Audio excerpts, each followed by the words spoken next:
Perkenalkan, saya Efrianto, calon guru penggerak Angkatan 11 Kota Batam. Saya dari SMK Negeri 6 Batam.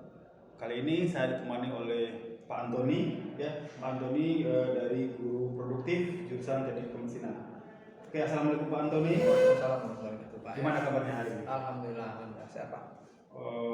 Baik Pak Antoni, hari ini kita akan melakukan percakapan pra observasi, Ya. di mana di sini pra observasi itu adalah kegiatan sebelum Pak Antoni melakukan pembelajaran di kelas. Jadi tujuan saya di sini adalah untuk bagaimana Pak Antoni nanti pada saat pembelajaran di kelas bisa menyelesaikan dengan secara maksimal. Adapun tujuan dari pra observasi ini adalah di sini saya akan mengamati Pak Antoni nanti pada saat pembelajaran di kelas, jadi dinamakan di sini adalah supervisi akademik, Siap Pak ya. Ya, Pak. Baik Pak Antoni, di sini saya akan mengajukan beberapa pertanyaan, boleh ya? Ya, boleh Pak. Oke, yang pertama pada saat Bapak nanti melakukan pembelajaran di kelas, yang menjadi tujuan pembelajaran Bapak nanti di kelas apa ya? Oke, baik Pak. Nah, saya mengajar dasar-dasar teknik mesin. Nah, pada saat nanti di kelas saya akan mengambil elemen K3LH atau kesehatan dan keselamatan kerja serta lingkungan hidup. Nah, untuk tujuan pembelajarannya saya bagi menjadi 3 tujuan pembelajaran. Yang pertama yaitu siswa mampu menjelaskan K3LH dan budaya kerja di industri dengan menggunakan bahasanya sendiri. Kemudian siswa mampu menyajikan dasar-dasar hukum penerapan K3LH pada dunia kerja untuk menambah wawasan mereka. Kemudian siswa mampu menjelaskan bahaya-bahaya di tempat kerja dengan bahasanya sendiri tentunya. Berarti ada 3 tujuan pembelajaran ya. Berarti intinya di sini adalah bagaimana penerapan K3LH di industri ya Pak ya. Betul sekali. Oke, baik Pak Antoni. Kemudian pertanyaan yang kedua, area pengembangan yang hendak Bapak capai pada saat nanti pembelajaran di kelas. Ya, betul Pak. Nah, untuk penerapan K3LH ini sendiri, saya area pengembangannya itu ke aspek pengetahuan dan keterampilan. Nah, untuk pengetahuannya nanti ada berbasis tes formatif Pak ya, berupa pilihan ganda. Kemudian untuk keterampilannya, nah diharapkan nanti siswa itu mampu mengidentifikasi bentuk-bentuk bahaya yang terjadi ataupun potensi bahaya yang ada di lingkungan kerja. Nah, yang saat ini di workshop kita teknik pemesinan. Nah, jadi tujuannya nanti ketika mereka praktek, mereka udah tahu, udah punya keterampilan apa sih betulnya potensi-potensi bahaya yang ada di area kerjanya dia gitu Pak. Nah, itu nanti tugasnya berkelompok, mereka membuat tabel identifikasi bahaya serta kategori bahayanya gitu Pak. Oke, baik Pak Antoni ya. Kemudian pertanyaan yang ketiga, bagaimana strategi Bapak yang akan Bapak siapkan pada saat nanti pembelajaran di kelas ya? Oke, baik Pak. Nah, untuk strategi pembelajaran saya menggunakan model pembelajaran kontekstual teaching and learning atau CTL ya, dengan menggunakan metode diskusi dan tanya jawab serta penugasan. Nah, pendekatan pembelajaran yang saya ambil yaitu student center atau pembelajaran berpusat kepada siswa Pak. Oke, baik. Jadi model-model pembelajaran yang Pak sampaikan tadi itu akan Bapak terapkan di pada saat pembelajaran di kelas ya? Betul Pak. Kemudian media apa yang Bapak gunakan? Bagaimana media-media yang Bapak gunakan untuk menunjang nanti kebutuhan peserta didiknya? Ya, betul Pak. Nah, untuk media itu sendiri saya menggunakan PowerPoint, kemudian media video. Nah, video ini yang menurut saya yang sangat efektif digunakan karena siswa bisa melihat langsung bagaimana potensi-potensi kecelakaan kerja yang ada di area kerja. Nah, tentunya juga menggunakan media laptop gitu Pak. Oke, baik Pak Antoni. Oke. Baik, Bapak di sini sudah menjelaskan beberapa pertanyaan saya sampaikan ke Bapak tadi. Ada tujuan pembelajaran, area pengembangan, kemudian strategi yang Bapak gunakan, model pembelajarannya, kemudian media yang Bapak gunakan. Oke, kemudian yang terakhir, nanti Bapak di kelas mana ya? Hari apa gitu ya? Oke, nah untuk kelasnya saya masuk nanti di hari Senin tanggal 7 Oktober. Nah, mata pelajaran dasar-dasar teknik pemesinan di kelas 10 TM6 pada jam ke-1 sampai dengan jam ke-6. Ada 6 JP di situ Pak. Oke, baik. Oke. Kemudian apa harapan Bapak nih pada saat nanti proses pembelajaran di kelas itu, bagaimana harapan Bapak? Nah, betul Pak. Saya bersyukur sekali nih ada yang supervisi akademik namanya Pak ya. Iya. Nah, betul sekali. Nah, saya bersyukur sekali dengan adanya supervisi akademik ini, ya, jadi bisa meninjau sejauh mana kemampuan saya menjadi guru, menyampaikan pembelajaran. Nah, itu jadi bahan evaluasi juga bagi saya untuk perbaikan proses pembelajaran di kelas nantinya Pak. Begitu, Pak. Oke, baik Pak Antoni. Oke, Bapak sudah menjelaskan semua strateginya, bagaimana Pak mengajar di kelas nantinya, Pak sudah jelaskan. Kemudian harinya sudah ya Pak ya, harinya Betul, Pak. sudah, di kelas mana ya. Betul, Pak. Oke, baik, mungkin itu yang bisa saya sampaikan Pak Antoni pada saat praobservasi ini ya. Oke. Jadi nanti saya akan mengamati Bapak pada saat Baik, Pak. pembelajarannya ya. Ya, Oke. Pak. Oke, Pak. Tetap semangat ya, tetap Siap, Pak. semangat. Semangat. Nanti pada saat pembelajaran di kelas, oke, saya tunggu nanti Bapak pada saat jam mengajarnya. Oke, Terima siap, kasih Pak. Pak Antoni. Sama-sama, Pak. Oke. Siap. Sukses, Pak. Siap. Assalamualaikum warahmatullahi wabarakatuh. Assalamualaikum warahmatullahi wabarakatuh.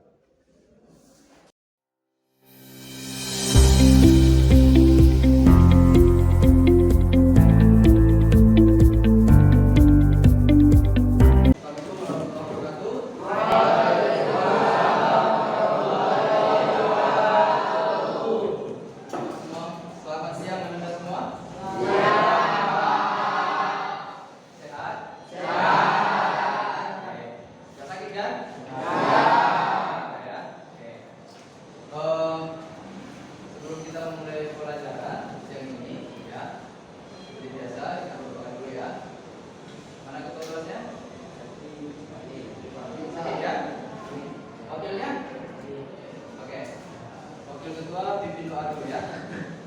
Baik, siap. Berdoa mulai.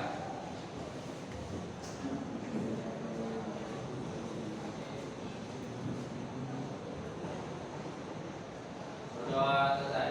Beri salam.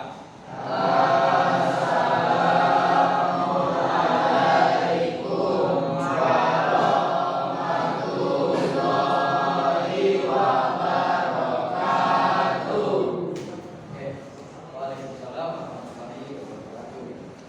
Oke, nah sekalian, ya. Udah siap menerima pelajaran hari ini? Siap. Kalau siap dibuktikan dengan apa? Apa buktinya kita siap? Siap Pak. Tapi siapnya tanpa bukti. Kalau orang siap itu siap dengan alat tulisnya, ya. Siap dengan duduknya, ya. Kemudian fokus, ya. Itu yang paling pentingnya. Yang paling penting fokus, ya. Oke. Bapak absen dulu ya. Ada yang sakit nggak hari ini? Ada. Ada perasaan? Ada ya. Dua tadi sakit ya. Wah. Udah berapa hari keduanya sakit? Baru hari ini. Baru hari ini. Hari Jumat masuk. Masuk ya. Oke. Ada keterangan dia sakitnya apa? Iya. Ya. Bukan karena kecelakaan ya. Maria ada? Zona? Katanya? BK? Rifana Mendura? Farel? Aman Chandra Nandin? Haidar Rizky Ramadan? Fatima? Ada Pak? Kevin Pandu? Iya Mas Pak. Mana Kevin Pandu? Ada ya? Bapak? Nggak ada. Muhammad Nabil? Muhammad Sodri? Ada Pak. Indi Irfan Nugroho? Ada. Ada. Hafiz Ibrahim Akbar? Bukan usia. Oke. Itulah yang kita pelajari hari ini, yaitu materi apa? Kesehatan dan ya, atau yang disingkat dengan kesehatan dan keselamatan. Dan hanya apa?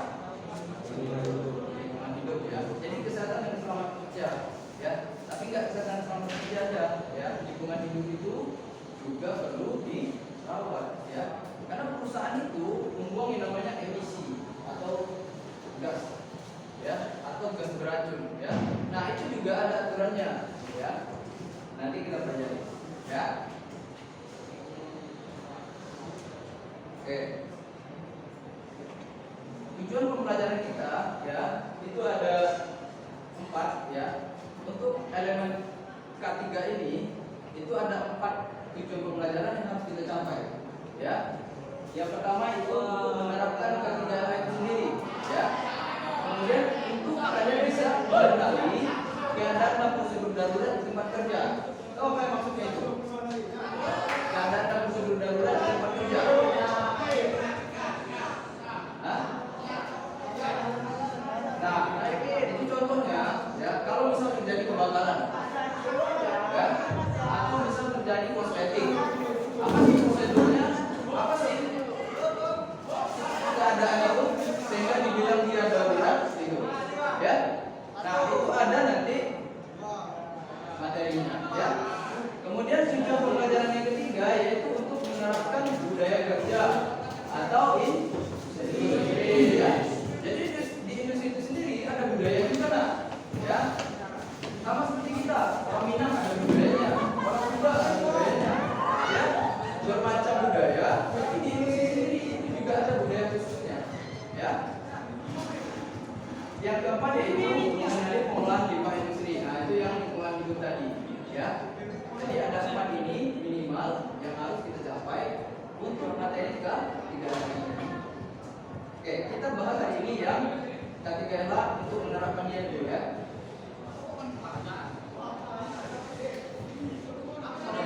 Oke.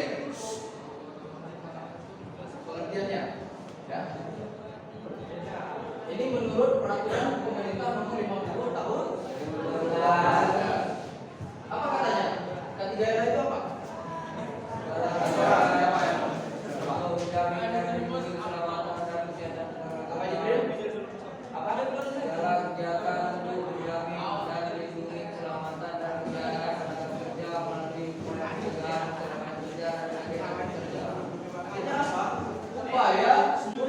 Menjamin ya kesehatan dan keselamatan kerja. Ya, artinya apa? Ketika kita bekerja, ya diri kita itu sudah dijamin keselamatannya atau kesehatannya. Ya, jaminannya itu dalam bentuk apa? Dalam bentuk badan hukum, ya. Jadi K3 ini ada badan hukumnya. Badan hukumnya itu Undang-Undang Nomor 1 Tahun 1970, ya. Terdiri dari 11 bab dan 17 pasal. Ya, artinya apa? Negara, ya, negara kita ini, Kesatuan Republik Indonesia, menjamin setiap anggota ataupun pekerja di sebuah perusahaan terhadap keselamatannya. Ya, jadi kita dijamin oleh negara untuk bisa selamat dalam bekerja. Jadi orang atau perusahaan nggak sembarangan dalam mempekerjakan kita. Ya, kalau misalnya hewan, ya, bekerja di sawah bisa dipukul kan? Dia kurang cepat jalannya pukul, ya. Atau kuda dalam dia lari kurang cepat larinya pukul. Misalnya gimana?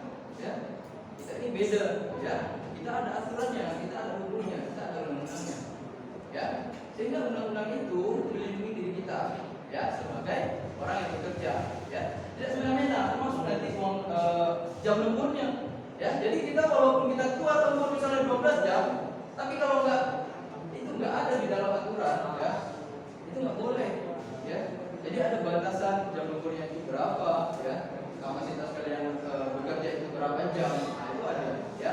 Termasuklah keselamatan kalian, bahkan tidak hanya di lingkungan kerja itu sendiri, ya. Itu area kalian berangkat dari rumah tempat kalian bekerja sampai ke lokasi kerja itu dijamin keselamatannya, ya.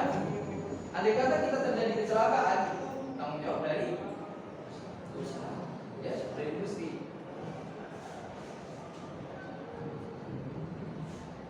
Oke, pertanyaannya sekarang, ya, kita udah tahu tadi K3LH, ya, kita udah tahu bahwasanya keselamatan kita dijamin oleh perusahaan atau negara dengan memberikan badan hukum. Sekarang pertanyaannya untuk diri kita. Ayo, seberapa penting sebetulnya keselamatan itu bagi kita? Ayo, siapa yang bisa jawab? Angkat tangan. Ayo, Yoga, boleh. Keselamatan itu memang sangat-sangat penting dalam pekerjaan, dikarenakan jika adanya ketidaknyamanan di saat kerja itu bisa menurunkan sistem upaya pekerja saat melaksanakan pekerjaan tersebut. Oke, tepuk tangan dulu untuk coba. Ya kan? Ditaruh di atas kepala. Tentunya harusnya itu kan mantap. Oke. Nah, sehingga tujuan ketiga itu ya untuk mencapai derajat kesehatan yang setinggi. Makanya namanya itu kesehatan dan keselamatan kerja. Jangan keselamatannya dulu ya. Ya, untuk mencapai keselamatan itu kita harus sehat dulu. Ya. Jadi jangan sampai nanti kalau kalian lagi sakit, lagi nggak enak badan, jangan dipaksain praktek ke workshop. Ya, itu bahayanya. Ya, karena kalau kita lagi sakit, ya konsentrasi kita turun nggak? Turun. Nah, jadi jangan dipaksain untuk praktek ya. Tentunya keselamatan itu bagi kamu kan. Cuma kamu jawab penting, kurang penting, sangat penting. Oke, menurut Muzaid orang, Muzaid orang. Apa menurut Muzaid?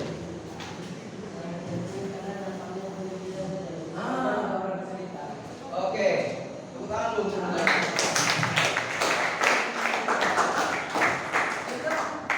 Kelas ini belajar untuk speak up ya, Nak ya. Ya, kamu belajar untuk mengungkapkan pendapat, ya. Kita belajar untuk membuka wawasan kita, ya, berbicara. Biasa saja, ya. Enggak apa-apa, ya. Nah, kata Muzaid tadi penting karena tidak hanya membahayakan diri kita saja, Pak. Bahkan juga lingkungan dan orang-orang di sekitar kita. Betul nggak? Betul. Sekali ya. Kenapa? Karena kalau terjadi kecelakaan, ya kita yang lalai. Misalnya kita mengoperasikan sebuah mesin, kita lalai, ya bisa saja teman kita yang sebelah kita juga kena, ya. Betul nggak? Betul. Ya. Atau kita berkendara nih, bawa motor. Emang kita yang bawa ini motor kita, ya. Tapi kita terjadi kecelakaan, bisa nggak kita membahayakan orang lain? Bisa.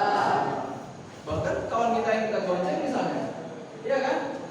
Bahkan nggak jarang ya kejadian itu lebih parah yang digonceng daripada yang bawa. Betul nggak? Itu fakta di lapangannya seperti itu. Ya. Bahkan kalau kita yang lalai, bahkan bisa jadi orang yang di sekitar kita lebih bahaya daripada. Ya, makanya kita harus selalu aware. Ya, kita welcome terhadap yang namanya keselamatan kerja tadi ya. Oke. Kalau ditanya, ya pasti setiap orang jawabnya seberapa penting? Pasti semua orang akan jawab sangat penting, Pak.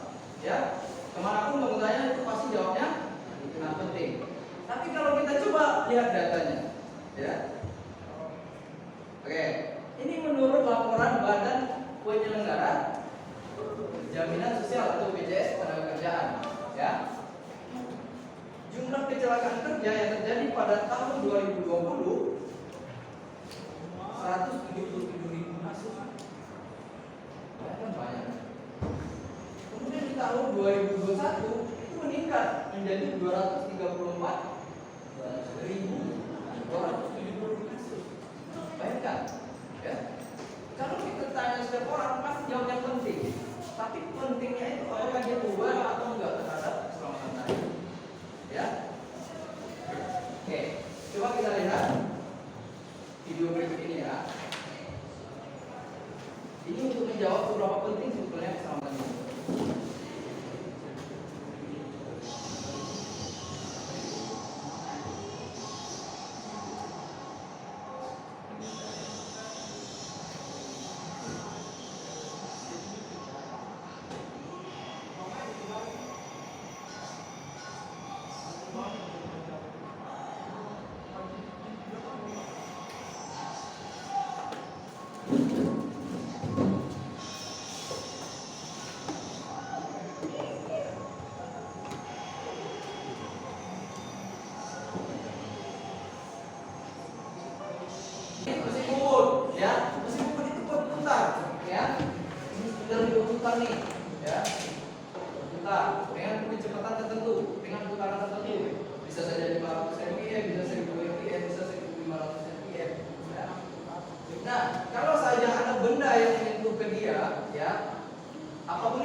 ditariknya terus, ya, ditariknya terus sampai dia di beban tertentu dia nggak sanggup lagi mutar motornya, ya, sampai kepada beban 15 MPa atau 20 MPa. 20 MPa itu kalau diputar yang kepala kita udah hancur duluan, ya, karena kepala kita tuh nggak sanggup menahan beban yang besar itu, ya. Nah, dia baru bisa berhenti ketika mencapai tekanan tertentu itu. Ketika beban yang diputarnya itu udah sedikit itu, baru dia bisa berhenti. Coba bayangkan, kalau rambut kita nyangkut, diputar ya, udah hancur duluan kepala kita kan, ya nggak? Atau kita pakai sarung tangan kain, nggak boleh ya, sarung tangan kain kalau dibungkus kan, ada benang-benangnya kan, nah, yang itu benangnya sedikit, ya, ditariknya terus ke tangan kita, ya, ditarik, dia muter terus, ya, semuanya.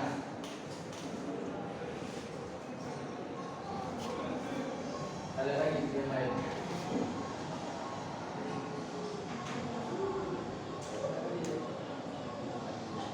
Nah, timpa. Tuhan. Ini baru lagi ya.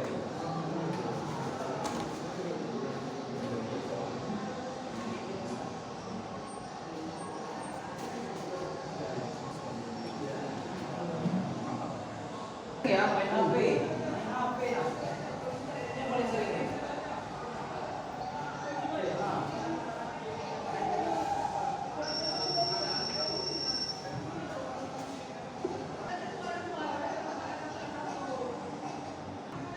Bicep katanya. Ya. Perusahaan itu ada jalur-jalur, ada jalur jalan kaki di mana, ya.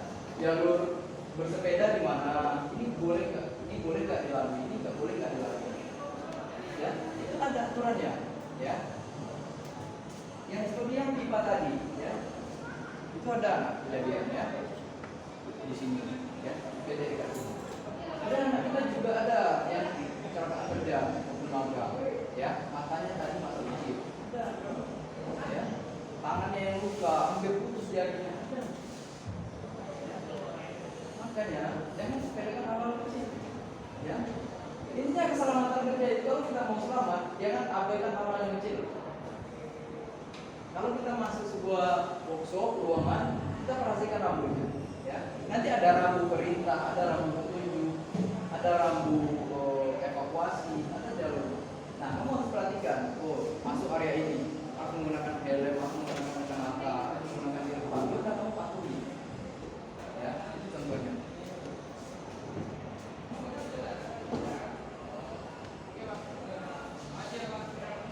Nah, ini apa nih? Apa itu? Apa itu? Zona. Apa itu?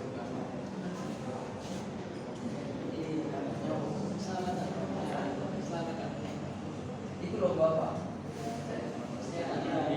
Logo? Apa Abil? Logo apa Abil? Logo K. Di web kan ada logo K. Jadi kalau di SMP Jaya Maju di belakang web ada namanya. Ya, di dada sebelah kanan itu nama kita, di bahu sebelah kiri itu logo K3 ya, ini logo ini. Kemudian di sebelah kanan itu bendera Indonesia Mati. Itu yang paling umum ya. Nah, itu ada maknanya semua ya. Logo ini udah sembarangan, tanda plus kemudian di lingkaran itu sembarangan. Ada maknanya ya. Ada yang tahu? Ada maknanya? Oke, yang pertama nih, palang simetris yang mana? Mana palang simetris? Tengah ini ya. Apa artinya? Apa arti palang simetris? Hotel? Ya.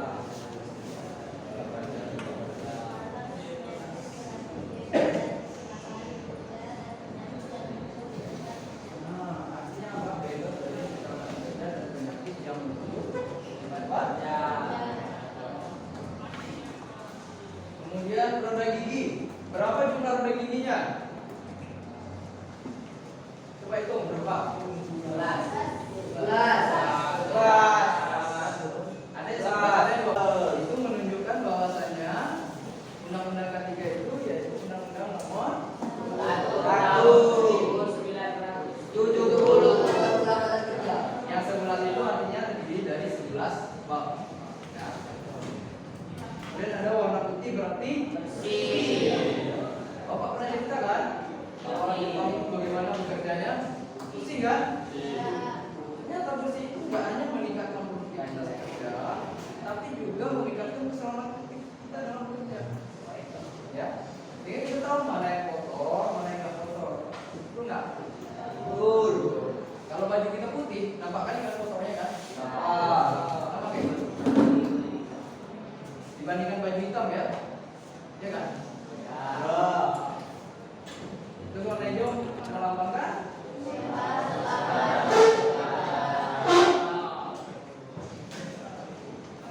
kita tonton tadi ya, berarti orang itu nggak memperhatikan, maksudnya ada simbol peringatan di area itu, yaitu simbol tentang adanya forklift yang lalu lalang. Ya, kalau ada simbol peringatannya kita jangan lewat ke situ.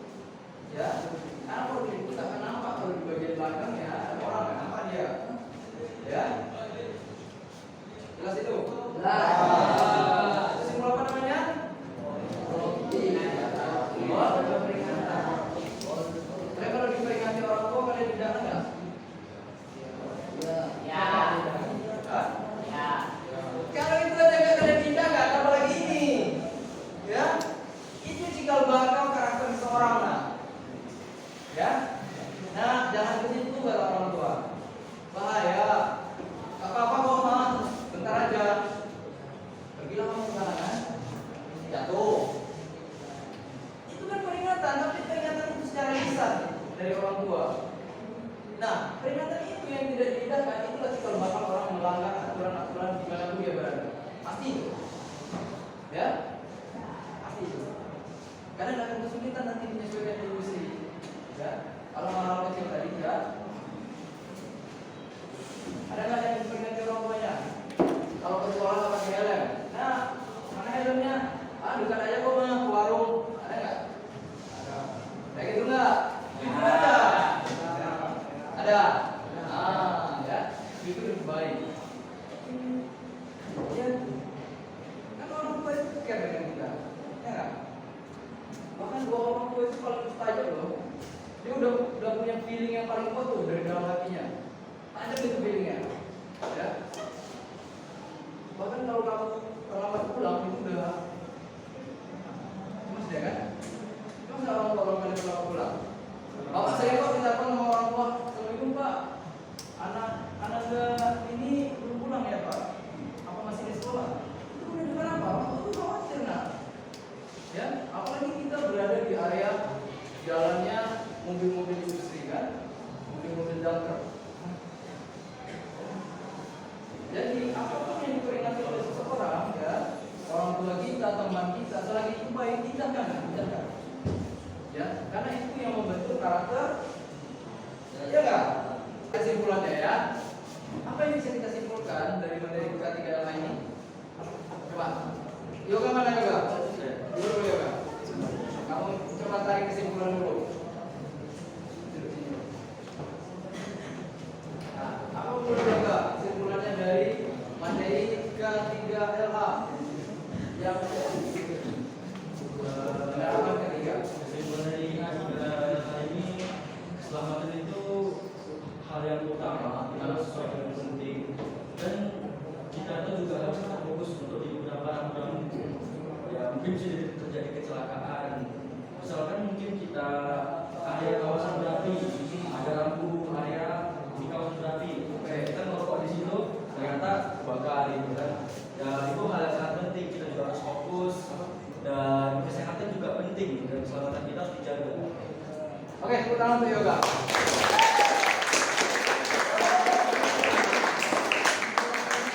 Poinnya di situ ya, keselamatan itu jangan menyepelekan hal-hal yang kecil.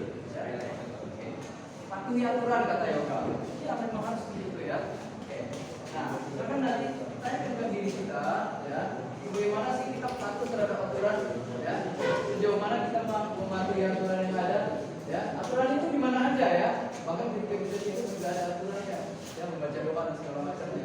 Ya, ketika kita berkendara ada aturan yang memakai helm ya, mematuhi rambu lalu lintas ya. Ketika kita belajar ada aturannya. Ya, tidak boleh berbicara segala macam ya. Pokoknya di semua di kehidupan kita itu ada aturan. Oke? Oke, kita coba. Nah, kita revisi ya. Nah, tapi bisa ke tangan. Yang harus dilakukan jika di suatu tempat ada perusahaan, ada simbol seperti dua ini. Coba. Memakai helm dan oke. Lagi ya. Nah, berikut ini termasuk alat pelindung diri pada saat mengoperasikan mesin perkakas. Apa?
tadi yang jalur evakuasi dan titik kumpul ya.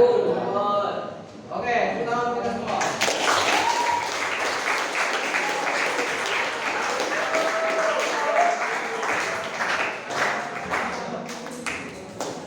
Oke, teman-teman sekalian, nah itu yang Bapak paparkan tadi adalah pendidikan negara ya. Nanti akan ada tugas per kelompok yang akan saling mengerjakan.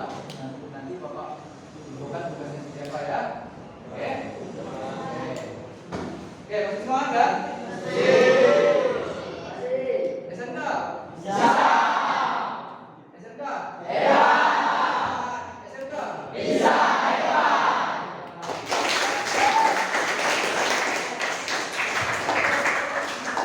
Oke, terima kasih untuk kali ini ya.